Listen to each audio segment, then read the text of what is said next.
கர்த்தருக்கு ஸ்தோத்திரம் உண்டாவதாக. இன்றைய பரிசுத்த ஓய்வு நாளிலும் கூட கர்த்தரை நாம் பாடி துதிப்போம். அதற்கு ஆரம்பமாக நமக்கு அனைவருக்கும் தெரிந்த ஒரு பாடல், காக்கும் கரங்கள் உண்டெனக்கு. காக்கும் கரங்கள் உண்டெனக்கு, காத்திடுவார் கிருபையாலே. காக்கும் கரங்கள் உண்டெனக்கு, காத்திடுவார் கிருபையாலே. அல்லேலூயா பாடி பாடி அலைகளை நான் தாண்டிடுவேன். அல்லேலூயா பாடி பாடி அலைகளை நான் தாண்டிடுவேன். நம்புவேன் இயேசுவை, நம்புவேன் இயேசுவை, நம்புவேன் இயேசுவை, நம்புவேன் இயேசுவை. நிந்தனைகள் போராட்டம் வந்தும் நீதியின் தேவன் தாங்குவாரே. நிந்தனைகள் போராட்டம் வந்தும் நீதியின் தேவன் தாங்குவாரே. நேசக்கொடி என் மேல் பறக்க, நேசருக்காய் ஜீவித்திடுவேன். நேசக்கொடி என் மேல் பறக்க, நேசருக்காய் ஜீவித்திடுவேன். நம்புவேன் இயேசுவை, இயேசுவை நான் நம்புவேன். அத்திமரம் துளிர் விடாமல் ஆட்டு மந்தை முதலற்றாலும், அத்திமரம் துளிர் விடாமல் ஆட்டு மந்தை முதலற்றாலும், கர்த்தருக்கு காத்திருப்போ வெட்கப்பட்டு போவதில்லை. கர்த்தருக்கு காத்திருப்போ வெட்கப்பட்டு போவதில்லை. நம்புவேன் இயேசுவை, நம்புவேன் இயேசுவை.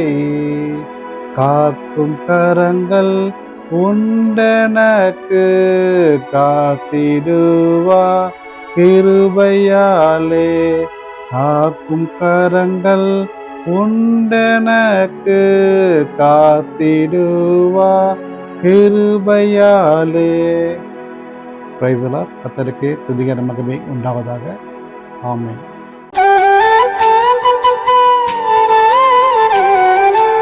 Price the lord. கர்த்தருக்கு துதி மகிமை உண்டாவதாக. இன்றைய நாளில் கூட கர்த்தரின் வார்த்தையை நாம் கேட்போம். அதற்கு ஒரு தலைப்பு உங்களுக்கு தெரிஞ்சிருக்கும், நீங்கள் தம்ப்நெயில்ல பார்த்துருப்பீங்க. காத்திடுவார் கிருபையாலே. காத்திடுவார் கிருபையாலே அப்படின்னா என்ன அர்த்தம்? கர்த்தரின் கிருபையாலே நம்மளை காத்திடுவார். அவர் கிருபை எப்படி கிடைக்கும், எப்போது கிடைக்கும், எப்படி எல்லாம் கிடைக்கும் என்பதை குறித்து ஒரு சிறு தியானத்தை வாசிப்போம். வசனம் சொல்கிறது, என் கிருபை உனக்கு போதும் அப்படின்ட்டு யார் சொல்றாரு? ஏசப்பா சொல்றாரு. என் கிருபை உனக்கு போதும்பா, வேற எதுவுமே தேவையில்லை. அது கிருபையில எல்லாமே அடங்கி இருக்குது. என்னென்ன அடங்கி இருக்குது? ஆசீர்வாதம், பாதுகாப்பு, ரட்சிப்பு, விடுதலை, சந்தோஷம், சமாதானம், எல்லாமே அவருடைய கிருபை என்ற ஒரு வார்த்தையில் அடங்கியிருக்கிறது. அதான் சொல்றாரு, என் கிருபை உனக்கு போதும்.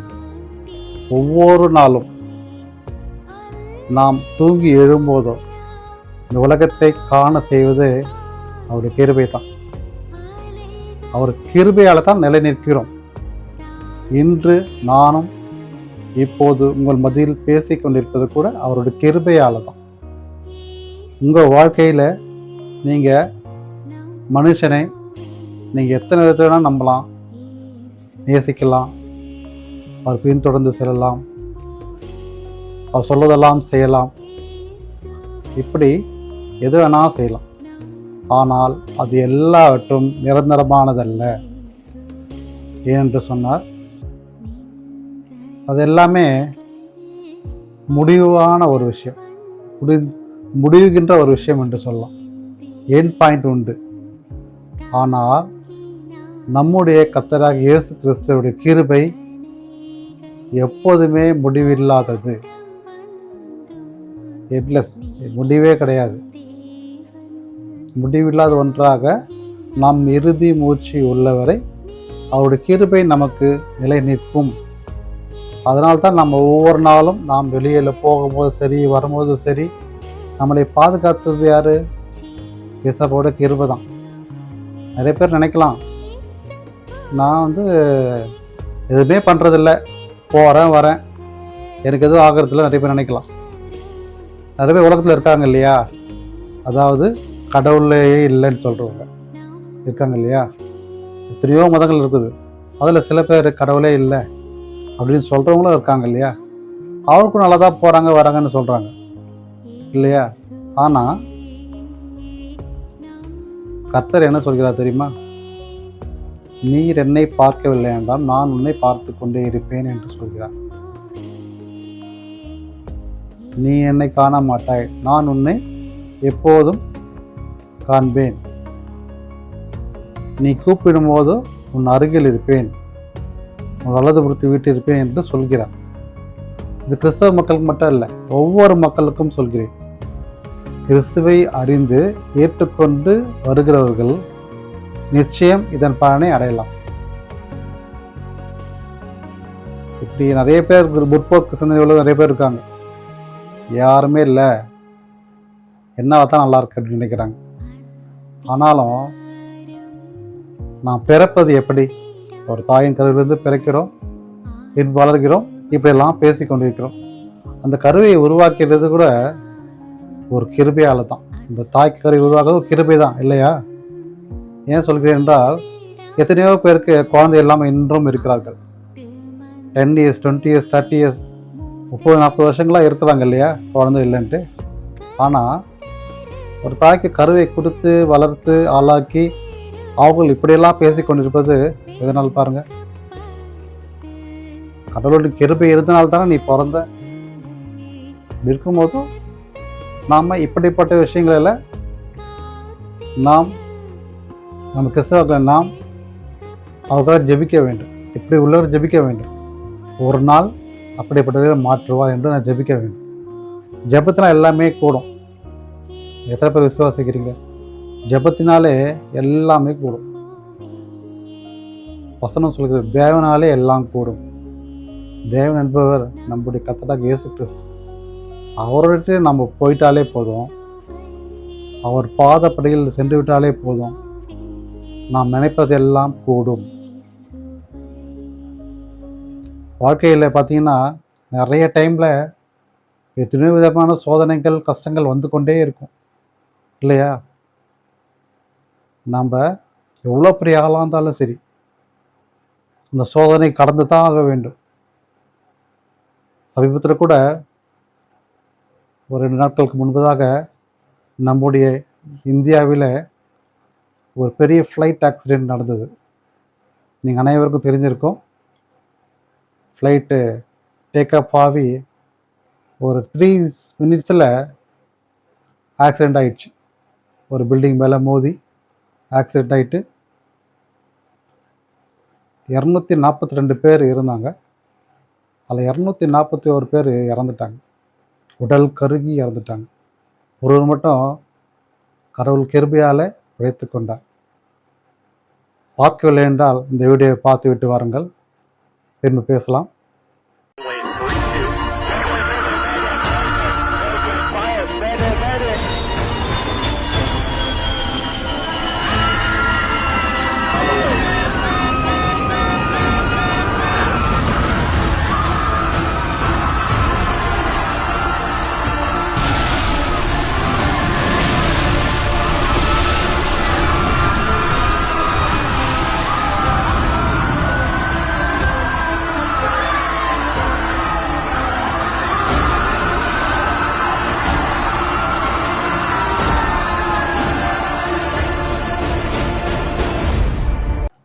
அந்த வீடியோவை பார்த்துருப்பீங்க. பாருங்கள், எத்தனையோ சந்தோஷத்தோடும் மகிழ்ச்சியோடும் உள்ளத்தின் அர்ப்பணிப்போடு போயிருப்பாங்க. அந்த 3 நிமிஷத்தில் அவர் உயிர் இல்லை. பாருங்கள், எத்தனையோ கோடீஸ்வரராக இருப்பாங்க, அதில் செல்வந்தர்களாக இருப்பாங்க, பணம் படைத்தவராக இருப்பாங்க, நல்லா படிச்சிருப்பாங்க, நல்ல வேலையில் இருந்திருப்பாங்க, எத்தனையோ பேர் இருக்காங்க இல்லையா? அவர்கள் எல்லாம் இன்றைக்கு இல்லை. அந்த 3 நிமிஷத்தில் காணாமல் போயிட்டாங்க. நெருப்போடு நெருப்பாக, சாம்பலாக போய்விட்டார்கள். பாருங்கள், எத்தனை செல்வந்தர்கள் அதில் இருந்திருப்பாங்க. அவர்களெலாம் எவ்வளோ பணம் வச்சுருப்பாங்க, எவ்வளோ கோடி. அந்த பணமெல்லாம் யூஸ் பண்ண முடியுதா? முடியல. பாருங்கள், நம்ம வாழ்க்கையில் இது ஏன் சொல்கிறேன்னா, ஒரு எக்ஸாம்பிள் தான். பாருங்கள், நம்ம எல்லாரும் ஜெபம் பண்ணி தான் வந்திருப்பாங்க, அவங்க கடவுளை வேண்டி தான் வந்திருப்பாங்க இல்லையா? ஆனாலும் இப்படி நடக்குது. நான் அந்த டாப்பிக்கில் போக வேணாம். இந்த விஷயம் ஏன் சொல்கிறேன்னா, நம் வாழ்க்கை என்பது எதில் நிரந்தரமாகுது? நம் வாழ்க்கை என்பது நம் நம்பிக்கை. யார் மேல் நம்பிக்கை? மனுஷன் மேல் நம்பிக்கை இல்லை, கடவுள் மேல் நம்பிக்கை வைக்கணும். கடவுள் நம்பி வைக்கும் போதோ நிச்சயமாக கடவுள் நம்மளை காப்பாற்றுவார். நம்முடைய கடவுள் யாரு? இயேசு கிறிஸ்து இல்லையா? நம்முடைய இயேசு கிறிஸ்து நம்மளை காப்பாற்றுவார் என்று நம்ம விசுவாசிக்கணும். அதுதான் நான் சொல்கிறேன். அவங்கள ஜெபம் பண்ணிட்டு தானே வந்தாங்க, அவங்க கடவுள் வந்து ஏன் இறந்தாங்க நீங்கள் கேட்கலாம். எல்லாருக்கும் ஒரு நியாயங்கள், நியாயப்பிரமாணங்களோடு ஒரு முடிவு உண்டு இல்லையா? அதன்படித்தான் உலகத்தில் நடக்கும். அன்றே எழுதப்பட்ட ஒன்று. இன்னொரு விஷயமும் சொல்கிறேன். இந்த ஃப்ளைட் ஆக்சிடெண்ட்டு, இந்த கொள்ளை நோய்கள், பூகம்பங்கள்லாம், எத்தனையோ பேராபத்துக்கள், பூகம்பங்கள், கொள்ளை நோய்கள், பூமி அதிர்ச்சி, இதெல்லாம் நிறைய விஷயங்களை பைபிளில் 2000 வருஷத்துக்கு முன்பே எழுதப்பட்டிருந்தது. இன்றைக்கி எழுதப்பட்டல் விசேஷம் கடைசி பகுதி. இந்த கடைசி சப்ஜெக்டை நீங்கள் எடுத்து படிச்சிங்கன்னா, அது யாரும் எடுத்து படிக்கலாம். கிறிஸ்டின் மட்டும் இல்லை, இந்து படிக்கலாம், முஸ்லீம், யாரும் எடுத்து படிங்க. அதில் போடப்பட்டிருக்குது இதெல்லாம் பூமியில் நடக்கும், அழிவு வரும்னு போடப்பட்டிருக்குது. அதெல்லாம் வந்து இன்று கூட தீர்க்க தரிசனம் நிறைவேற்றி கொண்டிருக்கிறார்கள். நிறைய கிறிஸ்தவ மதத்தை சேர்ந்த போதகர்கள் நிறைய கிறிஸ்தவ நிறைவேற்றிருக்கிறார்கள். இதெல்லாம் நடக்கும், நடக்க போகுதுன்ட்டு. ஒரு நாளைக்கு முன்னாடி கூட அமெரிக்காவில் அந்த ஃபயர் ஆக்சிடென்ட் பார்த்துருப்பீங்க இல்லையா? அதுக்கு முன்பதாக ஒரு கடவுள் விசுவாசியான ஒரு மகள் மீது இயேசு கிறிஸ்துவின் ஞானத்தினாலே சொல்கிறார்கள், தீர்க்க தரிசனமாக சொல்கிறாங்க, இதெல்லாம் நடக்க போகுதுன்ட்டு. அது நடந்துச்சு. அதே போல தான் இப்போது அந்த ஃப்ளைட் ஆக்சிடென்ட் நடந்தது இல்லையா? இதை குறித்து ஒரு தீர்க்கதரிசி ஒரு 1.5 மாதத்துக்கு முன்னாடியே சொல்லியிருக்கார். அது என்ன, நீங்கள் பார்த்துட்டு வாங்க. விமான விபத்து குறித்து முன்பே தீர்க்க தரிசனம் உரைத்த இலங்கையை சேர்ந்த தேவ ஊழியர் தற்போது சமூக வலைதளத்தில் வைரலாகி கொண்டிருக்கும் காணொளி காட்சியை தான் நாம் பார்த்து கொண்டிருக்கிறோம். குஜராத் மாநிலம் அகமதாபாத்தில் இருந்து லண்டன் புறப்பட்ட விமானம் புறப்பட்ட சில நிமிடங்களில் வெடித்து சிதறிய காட்சிகளை நாம் பார்த்து கொண்டிருக்கிறோம். இந்த சம்பவம் குறித்து சரியாக 49 தினங்களுக்கு முன்பு ஊழியர் ஜெரோம் என்பவர் தீர்க்க தரிசனம் உரைத்துள்ளார். இந்தியாவில் விரைவாக ஒரு விமான விபத்து நடைபெற போகிறது என்றும் அந்த விமானம் எந்த நிலையில் விபத்துக்குள்ளாகும் என்றும் பார்ப்பதற்கு விமானத்தின் கலர் எப்படி இருக்கும் என்பதையும் மிக துல்லியமாக தீர்க்க தரிசனம் உரைத்துள்ளார். International visitors, let me save you from trouble. ජාත්‍යන්තර අමුත්තනේ මම ඔයගොල්ලෝ ප්‍රශ්න වලින් බේර ගන්නවා. If you're traveling, ඔබ සංචාරය කරනවා නම් avoid red fuselage, red body, aircraft body, රතු පාට තියෙන ගුවන් යන මග හරින්න. because this is issues in the air. මේ ගුවනේ ඇති වෙන ප්‍රශ්න. This is mayday in the air. Mayday in the air. Because this is mid-air issue, Indian airline. 49 தினங்களுக்கு முன்பு அறிவிக்கப்பட்ட இந்த வார்த்தைகளின்படியே இந்த விமான விபத்து அரங்கேறியுள்ளது. சோகமான இந்த சம்பவத்தில் நாம் மகிழ்ச்சியடைய வாய்ப்பில்லை. ஆயினும் தேசத்தில் நடப்பவைகளை தேவன் ஏற்கனவே முன்னறிவித்துக் கொண்டே இருக்கிறார் என்பதைத்தான் நாம் உணர வேண்டும். தங்களுக்கு மிகவும் பிரியமானவர்களை, நெருக்கமானவர்களை இழந்து தவிக்கும் குடும்பங்களுக்கு தேவன் ஆறுதல் செய்ய வேண்டும். தேசத்தில் நடைபெறும் ஒவ்வொரு சம்பவங்களும் ஆண்டவருடைய வருகைக்கான முன் அடையாளங்களாக சிறப்பாக நமக்கு காட்சிப்படுத்தப்படுகிறது. வான்வழி, தரைவழி, கடல்வழி போக்குவரத்து பிரயாணங்களுக்காக நமது ஜபங்களில் நிச்சயமாய் ஜெபிக்க தீர்மானிப்போமாக. நன்றி. பார்த்தீங்களா, அவர் சொன்ன வார்த்தைகள்லாம் ஃப்ளைட் ஆக்சிடென்ட் நடந்தது 2 days முன்னாடி தான். ஆனால் அவர் சொன்னது சுமார் 1.5 மாதத்துக்கு முன்னாடி, 45 days முன்னாடியே சொல்லியிருக்கார் இதெல்லாம் நடக்க போகுதுன்ட்டு. எப்படி அவருக்கு தெரிஞ்சது? இதுதான் தீர்க்க தரிசனம்.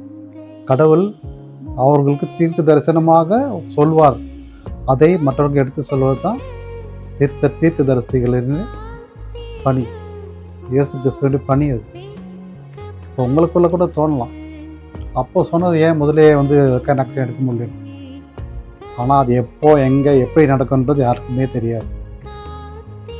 தீர்க்க தரிசனம் உரைக்கப்பட்டது, நம் கண்களால் நிறுவப்பட்டது எல்லாமே ஒரு நாள் நடக்க தான் செய்யுது இல்லையா?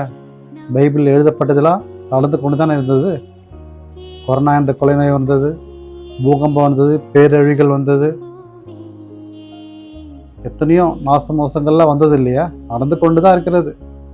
வந்தது வந்து சொல்றத விட வந்து கொண்டே இருக்குது என்று சொல்லலாம். இப்படிப்பட்ட ஒரு ஆபத்தான சூழ்நிலையில் நம்ம வாழ்ந்து வருகிறோம். இனி வரப்போகிற காலங்கள்லாம் எப்படி வாழப்போகிறோம்? நம்ம வாழ்க்கையில் மனசு ஒரு பயம் இருக்குது இல்லையா? ஐயா, நான் இனிமேல் ஃப்ளைட்டில் போனால் பயமாக இருக்குமே, ட்ரெயினில் போனால் பயமாக இருக்குமே, கப்பலில் போனால் மூழ்கிடுவோமே, வெளியில் போனால் கொரோனா வந்து நம்மளை தாக்கிடுமே, இப்படி நிறைய பயம் அவனுக்குள்ளே வரலாம். பாருங்க, நம்ம வாழ்க்கையில் இந்த பயத்தெல்லாம் வச்சுக்கிட்டே இருந்தால் உடலில் நோய் வரும், நோய் மூலயமா தான் நம்ம சாவோம். அதற்கு மாறாக உங்கள் பயத்தை எடுத்து போட்டுவிட்டு நீங்கள் உங்களை பாதுகாத்து கொள்ள வேண்டும் என்றால் நீங்கள் இயேசு கிறிஸ்துவை நோக்கி வாங்க. அவர் உங்களை பாதுகாப்பார், நிச்சயமாக பாதுகாப்பார். சமீபத்தில் கூட பார்த்தீங்கன்னா நிறைய சாட்சிகள் நீங்கள் பார்த்துருப்பீங்க. கேன்சர், குணப்படுத்த முடியாத ஒரு விஷயம் கேன்சர். எத்தனை ஸ்டேஜ் வந்தாலும் அந்த 4th ஸ்டேஜுக்கு அப்புறம் உயிர் படைக்க முடியாதுன்னு டாக்டர் சொல்லுவாங்க. அப்படிப்பட்ட கேன்சரை கூட இயேசு கிறிஸ்துவின் மகிமையாலே சுகம் கிடைத்தது. நிறைய சாட்சிகள் உண்டு. சுகர் குணப்படுத்த முடியாதுன்னு சொல்லுவாங்க, குணமானது. மூட்டு வலி குணமானது. இப்படி நிறைய அற்புதங்கள் இயேசு கிறிஸ்து மகிமையாக செய்து வருகிறார். எப்படி செய்கிறார்? அவரை விசுவாசிக்கும் போது.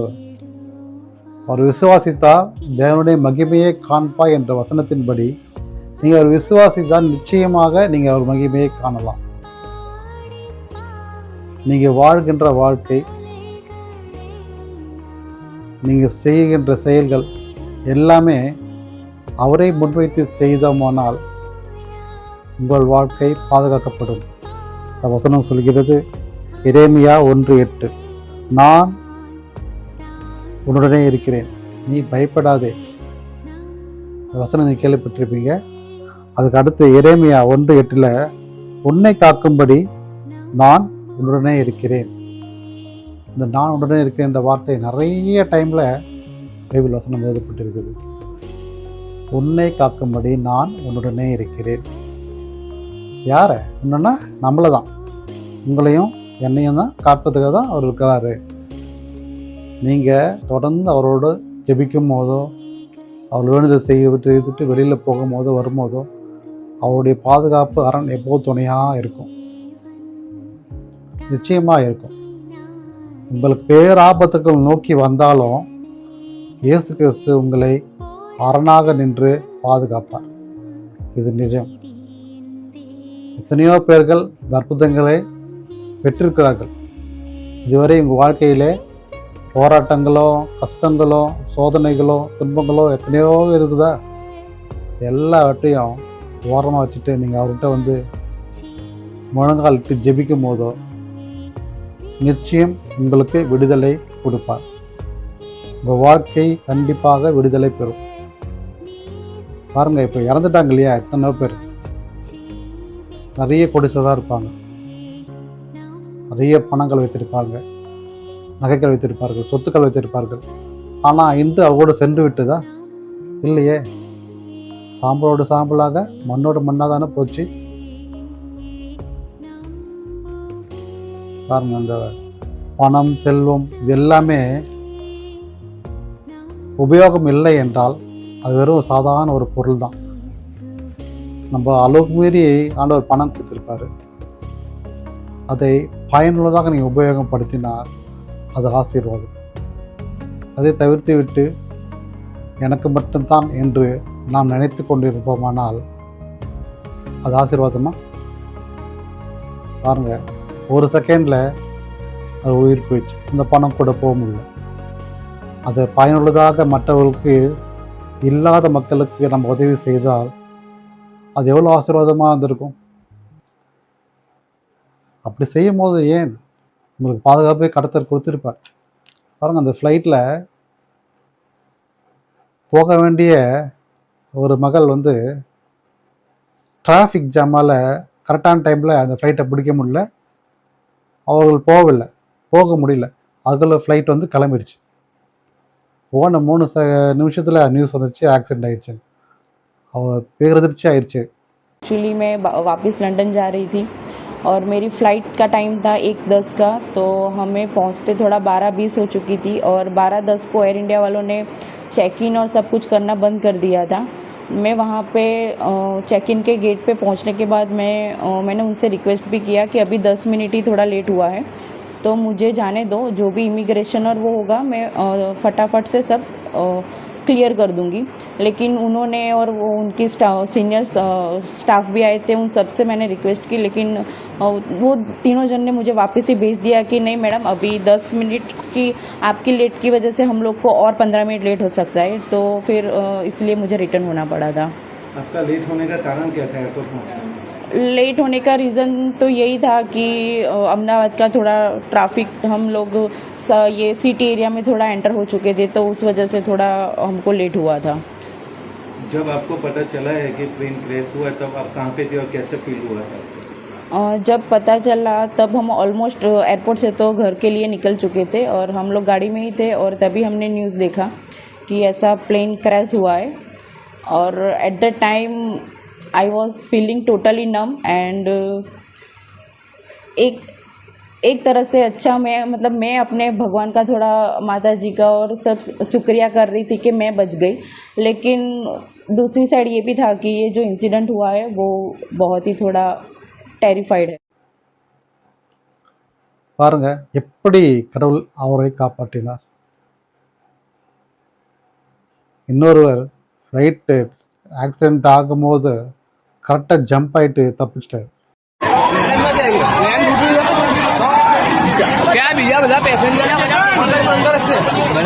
वो मेरे नज़रों के सब सामने हुआ था।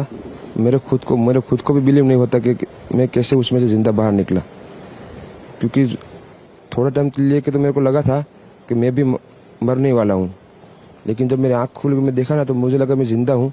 तो मैंने ट्राई किया, जब मेरी सीट थे वो मेरी बेल्ट निकाला, मैंने वो ट्राई किया जहाँ से निकल सकता वहाँ से, तो मैं निकल गया वहाँ से। मेरे नज़रों के सामने एयर होस्टल और दूसरे आंटी अंकल सभी उसमें मिस हो गए थे सभी। अच्छा, थोड़ा सा बता पाएं, जब जैसे ही टेक ऑफ हुई फ्लाइट क्या हुआ था और अचानक से कैसे हादसा हुआ? टेक ऑफ के बाद 1 मिनट के अंदर ही जब टेक ऑफ हुआ ना, तो सडनली 5-10 सेकंड कैसे लगा जैसे स्टक हो गया वो। बाद में से मेरे को लगा कि कुछ हुआ, बाद में प्लेन में लाइट ऑन हो गई, ग्रीन और वाइट। बाद में वो पता नहीं, वो प्लेन टेक ऑफ ज़्यादा करने के लिए वो रेस तो बोलते हैं क्या, रेस दिया होगा ऐसा कुछ, और सीधा स्पीड में ही घुस गया। हॉस्टल के जो ग्राउंड फ्लोर है ना, जैसे नीचे वहाँ लैंड हुई थी।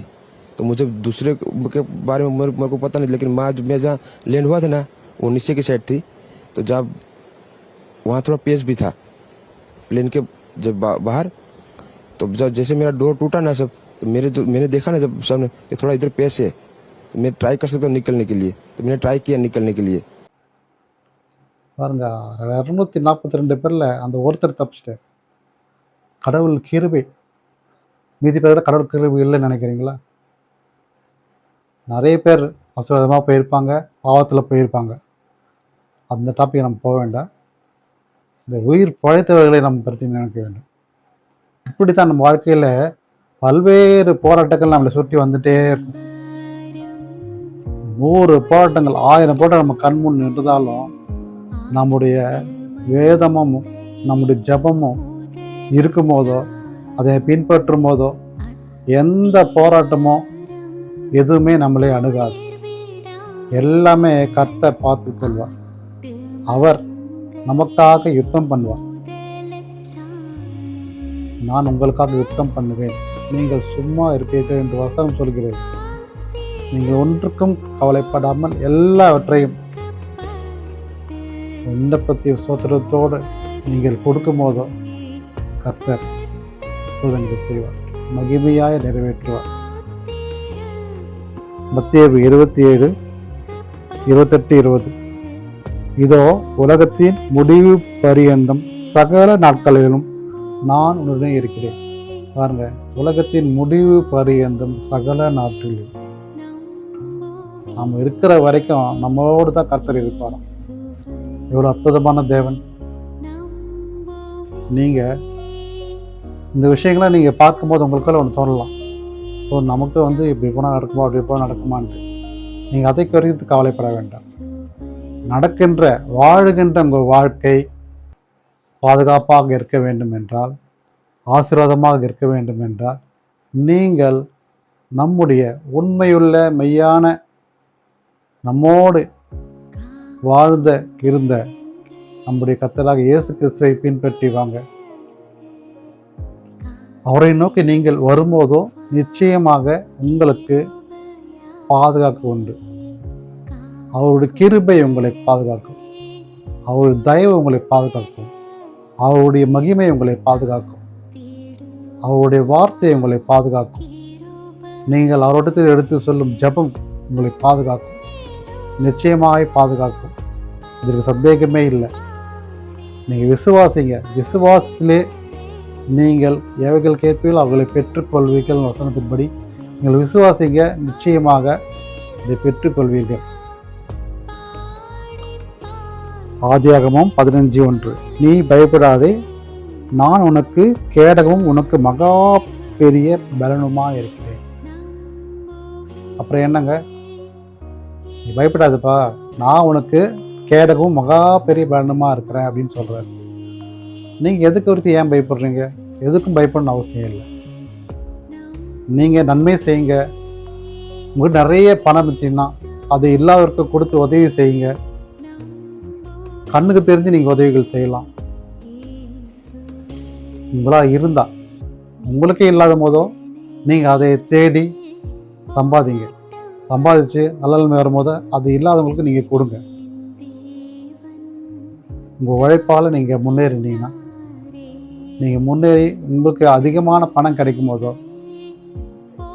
அதை மற்றவர்களுக்கு ஒரு பகுதி கொடுத்தது கர்த்தருக்கு ஏற்ற உண்டு.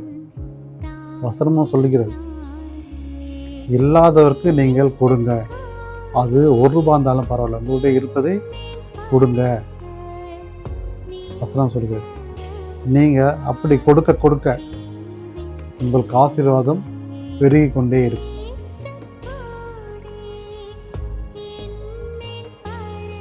பெற்றுக்கொள்வதை பார்க்கிலும் கொடுப்பதே பாக்கியம். வசனம் சொல்கிறது. நம்ம எதை வேணா நம்ம வாங்கிக்க முடியும், எதை வேணா செய்து கொள்ள முடியும். நிறைய பணம் வச்சுக்கிறோம் இல்லையா? ஆனா இல்லாத மக்கள் என்ன செய்வாங்க? இருக்கிறவங்கிட்ட தான் போய் கேட்பாங்க. அப்படி யாராவது வந்தா நீங்க கொடுத்தீங்கன்னா உங்க வாழ்க்கை ஆசீர்வாதமா இருக்கும், நிறைவா இருக்கும். ஏனென்றா ஆண்டவர் உங்களுக்கு ஐஸ்வர்யத்தை கொடுத்துருக்காரு. எதற்காக? உங்களுக்கு மட்டும் இல்லை, மற்றவர்களுக்கும் நீங்கள் உதவி செய்யணும். அதுக்காக. அதனால எல்லாருக்குமே தரல. 10% வெறும் சிலதாக இருப்பாங்க, மீதி 40% மிடில் கிளாஸாக இருப்பாங்க, மீதி 50% போர் பீப்புளாக, ஏழைகளாக தான் இன்னும் வாழ்ந்து வருகிறாங்க உலகத்தில். நிறைய வீடியோஸ் பார்ப்பேன், நிறைய பேர் நிறைய உதவிகள் செய்வாங்க, வீடியோஸ் போடுவாங்க. ரொம்ப சந்தோஷமாக பார்க்கும்போது பாருங்க, அவ்வளோ கேட்காமலே உதவி செய்து வருகிறது. எந்த மதமாக இருந்தாலும் சரி, அந்த உதவி என்று செய்வது தான், அதில் தான் அன்பே இருக்கிறது. இந்த பைபிள் கூட அன்பு தான். இதை நீங்கள் படிக்க படிக்க நீங்கள் கர்த்தரின் மேல் நீங்கள் வைத்த அன்பு பெரிதாக இருக்கும். நீங்கள் அவர் மேல் பெரிதான அன்பு வைக்கும் போதோ அவர் நம்ம மேல இன்னும் அதிகமான பெரிதான அன்பை நமக்கு கொடுப்பார். அந்த அன்பிலே நீங்கள் நிச்சயமாக ஆசீர்வாதத்தோடு வாழ்வீர்கள். அவர் மேல் அன்பு வைத்த அன்பு பெரியது என்று வசனம் சொல்கிறது. அவர் மேல் அன்பு வச்சுட்டாருன்னா நாம் ஆசீர்வாதமாக தான் இருக்கும். நீங்கள் செய்கின்ற உதவிகள் கர்த்தர் உங்களை ஆசீர்வதிப்பார், உங்களை மகிமையாய் நடத்துவார். அவர் கிருபையால் நாம் நிலை நிற்போம். உங்கள் வாழ்க்கையில் இது வரைக்கும் எத்தனையோ வேண்டுதல் பண்ணிட்டோம், எதுவுமே நடக்கல நினச்சிட்டு இருக்கீங்களா? தொடர்ந்து ஜெபிங்க, விசுவாசிங்க, பைபிள் வாசிங்க, ஒவ்வொரு நாளும் கேட்டுக்கிட்டே இருங்க. கேட்கிறன்னு எவனும் பெற்றுக்கொள்வான். எப்படி? விசுவாசியில் கேட்கிறவனும் பெற்றுக்கொள்வான். நீங்கள் கேளுங்க, நிச்சயம் கர்த்தர் அற்புதங்களை செய்வார். ஏற்ற காலத்திலே உங்களுக்கு கர்த்தர் அற்புதங்களை செய்வார். அது நிச்சயமாய் நடக்கும். ஏனென்றால் கர்த்தர் நம்முடைய தேவன், நம்மளை விசாரிக்கிற தேவன், நம்மோடு இருக்கிற தேவன். நீ பயப்பட நான் உன்னுடனே இருக்கேன் என்று சொன்ன தேவன். அப்படிப்பட்டவர் நமக்காகவே 2000 வருடத்துக்கு முன்பதாக பாடுபட்டு சிலுவையில் அறையுண்டு மரணித்தார். அவருடைய ஒவ்வொரு இரத்த துளிகளும் நாம் பாவங்களை போக்குவதற்காகத்தான். இதோ இப்போது கூட சீக்கிரம் வருக போகிறார். நாம் வார்த்தைகளாக கர்த்தர் இருக்கிறார். இனி வரப்போகிற காலங்கள் அவர் வருகைக்கான காலங்கள் தான். அந்த வருகைக்கான காலத்தில் கூட நம்முடைய விசுவாசமும் ஜபமும் தான் அவரிடத்தில் சென்று அடையும்.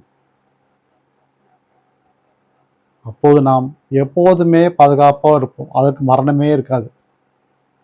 இது உங்களுக்கு தேவை இல்லையா? வாழ்க்கையில் மரணமே என்பது இருக்கக்கூடாதா? ஒரே ஒருவர் நம்ம இயேசு கிறிஸ்துவை நோக்கி நீங்கள் வாங்க. அவர் 2ஆம் வருகையிலே நாம் எடுத்துக்கொள்ளப்பட்டு அங்கு மரணம் இல்லாத நித்திய வாழ்க்கையை நாம் பெற்றுக்கொள்ள முடியும். அன்று அப்படிதான் தாவீது அவ்வளோ பெரிய அந்த கொடிய அரக்கனை ஒரே ஒரு சின்ன கல்லாலே விட்டெறிந்து அவர் மடிய செய்தார். பாருங்க, எப்படிப்பட்ட பலனை கர்த்தர் கொடுத்திருக்கார். விசுவாசத்தோட, தேவ பயத்தோட, பலத்தோட அவன் எதிர்கொண்டான், வெற்றியும் பெற்றான். இதே போலத்தான் உங்கள் வாழ்க்கையிலையும் நீங்கள் விசுவாசத்தோட எவைகள் கேட்ப அவர்கள் பெற்றுக்கொள்வீர்கள். புதிய பலத்தோடு நீங்கள் ஆரோக்கியமாக இருப்பீர்கள். கர்த்தர் உங்களுக்கு புதிய காரியங்களை செய்வார். நீங்கள் தொடர்ந்து அவரை பின்பற்றி நீங்கள் வாங்க. அது உங்களுக்கு ஆசீர்வாதமாக இருக்கும். நீதிமொழிகள் 27:25. கர்த்தரை நம்புகிறவனோ உயர்ந்த அடைக்கலத்தில் வைக்கப்படுவான். கர்த்தரை நம்புகிறவன் உயர்ந்த அடைக்கலத்தில் வைக்கப்படுவான். உயர்ந்த அடைக்கலம்னா எது? அவருக்குள்ளே வைக்கப்படுவான் என்று அர்த்தம். அவருக்கு நமக்கு, அதாவது கர்த்தர் உள்ளங்கையில் வச்சு அரவணைச்சுப்பார். யாராவது வர முடியுமா? எந்த சாத்தானும் கிட்ட நெருங்க முடியாது. அப்படிப்பட்ட பாதுகாப்பு அரணமாகிறது நம்முடைய கர்த்தர். உயர்ந்த அடைக்கலமே அவர் தான். அவரோடு நம்ம இருப்போம் என்பது அர்த்தம். இந்த செய்தியை கேட்டுக்கொண்டிருக்கிற எத்தனையோ சகோதர சகோதரிக்காக சொல்கிறேன், சிறு பிள்ளைக்காக சொல்கிறேன். உங்களுக்கு மனதில் பயமோ, அச்சமோ, கவலையோ, கஷ்டங்களோ, துன்பங்களோ, துயரங்களோ, நோயோ, சுகவீனங்களோ, குறைகளோ, பலவீனங்களோ, சாத்தானின் பிடியோ, வெள்ளி சுனி கட்டுகளோ, எத்தனையோ போராட்டங்களோ, எது இருந்தாலும் சரி, எல்லாவற்றையும் உடைக்கின்ற, விடுதலை கொடுக்கின்ற ஒரே ஒருவர் நம்முடைய கர்த்தராக இயேசு கிறிஸ்து. அவரை நீங்கள் பின்பற்றி வாங்க. நீங்கள் இருக்கிற இடங்களில் இயேசப்பா எனக்கு சுகத்தை கொடுங்க நீங்கள் கேளுங்க. அவர் உங்களுக்கு நேரடியாக சுகத்தை கொடுப்பார். சொல்ல முடியாது, உங்கள் இடத்துல பேசினாலும் பேசுவார், உங்களுக்கு தரிசனத்தை கொடுத்தாலும் கொடுப்பார். நீங்கள் விசுவாசிக்கிறதுல தான் இருக்குது. அவரை நம்பி நீங்கள் விசுவாசித்து நீங்கள் கேளுங்க. நிச்சயம் நீங்கள் அனைத்தையும் பெற்றுக்கொள்வீர்கள், விடுதலையாவீர்கள், ரட்சிக்கப்படுவீர்கள். கிறிஸ்டினா தான் அதெல்லாம் நடக்குமான்னு நீங்கள் யோசிக்காதீங்க. அது யார் வேணால் கேட்கலாம். இயேசு கிறிஸ்து மதத்துக்கு அப்பாற்பட்டவர். இயேசு கிறிஸ்து வாழ்ந்த காலத்தில் கிறிஸ்டின் ஒன்று கிடையாது. அதெல்லாம் தெரிஞ்சுங்க. அவருக்கான மட்டும் கிறிஸ்தவருக்கான மட்டும் கடவுள் என்று நீங்கள் நினைக்க வேண்டாம். இயேசு கிறிஸ்து உலகத்தில் உள்ளவரிலும் எல்லாரையும் பெரியவர், உலகின் அரசர் என்று சொல்லலாம். உலகின் ஒளி யாரு? இயேசு கிறிஸ்து தான். வசனம் கூறுகிறது, அவரே உலகை உண்டாக்கினாரோ அழிக்கவும் அவரால் மட்டுமே முடியும். அவர் தான் சிறு பொண்ணு முதல் மனுஷ வரைக்கும் அவர் தான் உருவாக்குனது. அப்படிப்பட்ட நம்முடைய கர்த்தராக இயேசு கிறிஸ்துவை நம்ம விசுவாசத்தோடு கேட்போமானால் நிச்சயமாக அற்புதங்களை பெற்றுக்கொள்ள முடியும். ஒரு கிருபையாலே நிச்சயம் நாம் ஆசீர்வாதங்களை பெற்றுக்கொள்ள முடியும். உங்கள் வாழ்க்கையில் நீங்கள் ஆசீர்வாதம் பெற்றுக்கொள்ள வேண்டுமென்றால், அவர் கிருபை உங்களுக்கு வேண்டுமென்றால், நீங்கள் இயேசு கிறிஸ்துவை நோக்கி தேடி வாங்க, அவர் கிருபையை பெற்றுக்கொள்ளுங்க. கர்த்தருக்கே துதி கன மகிமை உண்டாவதாக. ஆமே. நான் ஜெபம் செய்வோம். ஸ்தோத்திரம் ஆண்டவரே, இது இந்த புதிய நாளுக்காக நன்றி துதிக்கிறோம் கர்த்தாவே. இந்த உம்முடைய ஓய்வு நாளில் கூட கர்த்தாவே, உம்முடைய வார்த்தை கேட்கும்படியாய், உடைய வசனத்தை கேட்கும்படியாய் நீ கொடுத்த அற்புதமான நாளுக்காக நன்றி துதிக்கிறோம் கர்த்தாவே. இதோ சாமி, ஆம் சாமி, உன் கிருபை எனக்கு போதும் என் வசனப்படி கர்த்தாவே. உம்முடைய கிருபை எங்களுக்கு போதும் கர்த்தாவே. இந்த கிருபையால் நாங்கள் நிலைநிறுத்திக் கொண்டிருக்கிறோம் கர்த்தாவே. இப்போது நாங்கள் பேசிக்கொண்டிருக்கிறோம், கேட்டுக்கொண்டிருக்கிற எங்கள் ஒவ்வொருக்காக ஜெபிக்கிறோம் கர்த்தாவே. நாங்கள் கேட்பதும் பேசுவதும் எல்லாமே உங்களுடைய கிருபையால் கர்த்தாவே. நாங்கள் வாழ்ந்து கொண்டிருப்பதும் உங்களுடைய கிருபையால் கர்த்தாவே. நாங்கள் நடக்கும் போதும் தூங்கும் போதும் கர்த்தாவே, வெளியில் செல்லும் போதும் கர்த்தாவே, உங்களுடைய கிருபையாலே எங்களை பாதுகாத்து கொண்டிருக்கிறது. நன்றி கர்த்தாவே. உலகில் எத்தனையோ பிரச்சனைகள் இருந்தால் அதன் மத்திய எங்களை சுகமாய் வாழ்ந்துகிட்டு செய்து கொண்டிருக்கிறேன். அதுக்காக நன்றி கர்த்தாவே. சோத்திரம் கர்த்தாவே. இதோ எத்தனையோ பேர்கள் எத்தனையோ பிரச்சனைகள் மத்தியிலே வாழ்ந்து கர்த்தாவே. அது செய்தியை கேட்டு கர்த்தா என்னை நோக்கி வந்து அவர்களும் சுகலை பெற்றுக்கொள்ளும்படியாக கர்த்தா நீ தொடர்ந்து துணையாக இருந்து கர்த்தாவே அவர்கள் அற்புதம் செய்வீராக சாமி. ஆசீர்வாதத்தை கொடுப்பீராக சாமி. சாமி, சமீபத்தில் கூட ஏற்பட்ட அந்த ஃப்ளைட் ஆக்சிடென்ட்டில் எழுந்து வாடுகின்ற அந்த குடும்பத்திற்காக ஜெபிக்கிறோம் கர்த்தாவே. அவர்கள் தாயும் தகப்பனும் சகோதர சகோதரிகளும் தாத்தா பாட்டி இன்னும் சிறு பிள்ளைகள் எத்தனையோ பேர்கள் மாண்டு போனது கர்த்தாவே. அவர்களுக்கு அவர்கள் குடும்பத்திற்கும் ஆறுதலுமா நீ இருந்து கர்த்தாவே நீ வழிநடத்துவீராக சாமி. இனி இது போன்ற சம்பவங்கள் எப்போதும் இந்தியாவில் நடக்கக்கூடாதபடி கர்த்தாவே நீ பாதுகாத்துக் கொள்ளும் கர்த்தாவே. ஆசீர்வதிங்க கர்த்தாவே. இது உங்கள் வருகை சமீபமாக உள்ளது கர்த்தாவே. வருகை நாங்கள் எதிர்பார்த்து காத்துக்கொள்ளும் கர்த்தாவே. அதற்கு நாங்கள் ஆதாரமாக கர்த்தாவே உங்கள் விசுவாசத்தில் ஐக்கியப்பட்டு ரட்சிக்கப்பட்டு பாதுகாக்கப்பட்டு உண்மையில் நாங்கள் நித்திய ஜீவன் அடையும்படியாக ஜெபிக்கிறோம் கர்த்தாவே. நீ ஆசீர்வதிங்க. இந்த செய்தியை கேட்ட ஒவ்வொரு மக்களுக்காக குடும்பத்திற்காக பிள்ளைகளுக்காக ஜெபிக்கிறோம். ஆசீர்வதிங்க. தொடர்ந்து வெள்ளத்துக்கு பாதுகாத்துக் கொள்ளும். மீட்பர் இயேசு கிறிஸ்து மூலமே வேண்டிக்கிறோம். ஜீவன் நல்ல பிதாவே, ஆமென். என் ஆத்மாவே கர்த்தரை ஸ்தோத்திரி, எங்களுடைய பிரசித்த நாமத்தை ஸ்தோத்திரி. என் ஆத்மாவே கர்த்தரை ஸ்தோத்திரி, கர்த்தர் செய்த சகல உபகாரம் மறவாது. ஆமென். Praise the Lord. கர்த்தருக்கே துதி கன மகிமை உண்டாவதாக. ஆமென். காக்கும் கரங்கள்